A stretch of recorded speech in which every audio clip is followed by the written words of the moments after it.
that hopefully will actually eradicate energy poverty. This is what has to happen. And I think that's a big, it's for me a big concern, because who are we? We have to ask ourselves, who are we as humanity if you have close to 1 billion people without access to electricity? That's simply not, when we have so much wealth, walk around Vienna, there's so much wealth in this world.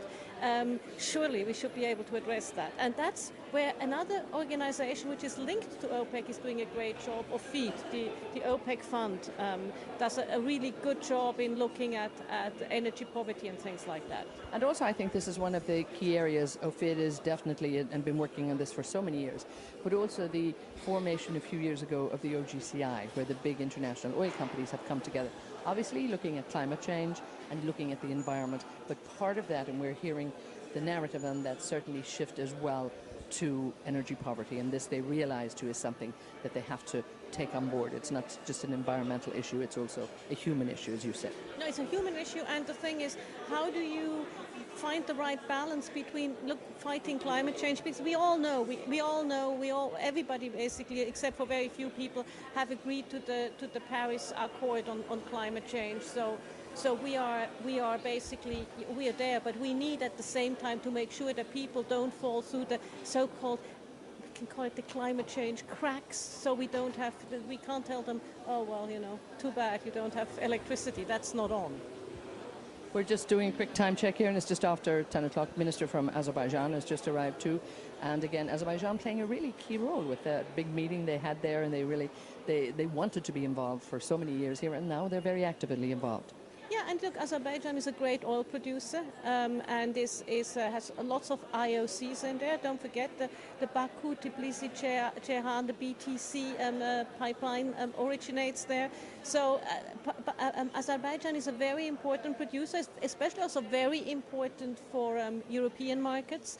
So it's an important producer, and it's great to have them in that greater family of OPEC+. And indeed, yes, it widens the conversation, and even the JMCC was held there, the 14th meeting, so this is very important for them too, and I think raises their visibility. You talked a bit about this before too, in terms of all of these smaller countries now almost having a stake in the future of energy in the world, whereby before they weren't really part of the conversation, but this has changed a lot. One of the countries, of course, that really needs to come back into that fold too, of course, is Libya.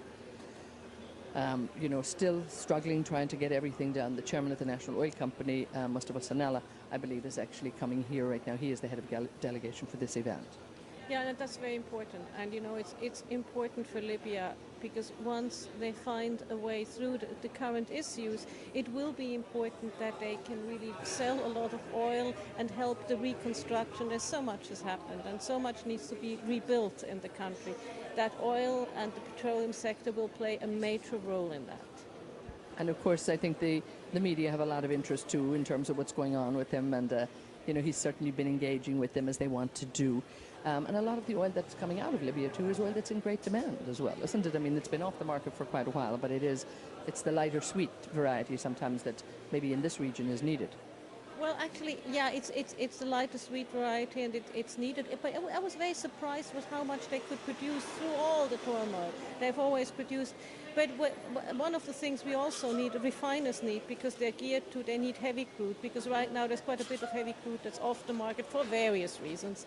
So they need a little bit of heavy crude. And then we were getting different crudes from different countries and different varieties and all of that. And there's been great discussion and argument that all crude is not created equal. But again, this is what we also have to keep in mind when we look at who's producing, what countries are producing. And, it's not about sort of who's going to win the export war, who's going to win the production war. There are specific demands from refiners, and the president of the conference joining us now, Venezuela. Yeah, that's another important country, and they had a very crucial role in helping orchestrate the meetings yesterday and making sure everybody was on board with